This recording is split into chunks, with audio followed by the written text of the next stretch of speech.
అంతెందుకు నేను కొత్త బండ్లు కొనను ఖర్చు పెట్టానని చెప్పిన.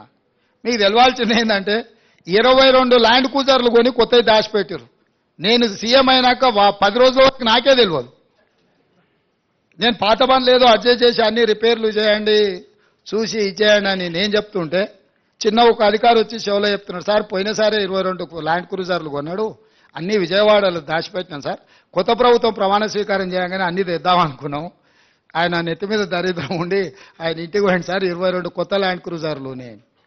అసలు ఇన్ని వందల వేల వాహనాలు ఉన్నప్పుడు చెప్పా పెట్టకుండా కొని దాచిపెట్టిన కేసీఆర్ మూడోసారి కూడా వస్తాడు అన్ని అందరూ 22 అంటే ఆయనకు ఆయన వంది మాగతులకు అందరికీ ఉండడానికి. ఇట్లాంటివి ఆయన సృష్టించిన సంపద. అది ప్రభుత్వ ఆస్తి తీసుకోకుండా వెళ్ళిపోతాయి. కావాలంటే మీరు కూడా తిరిగి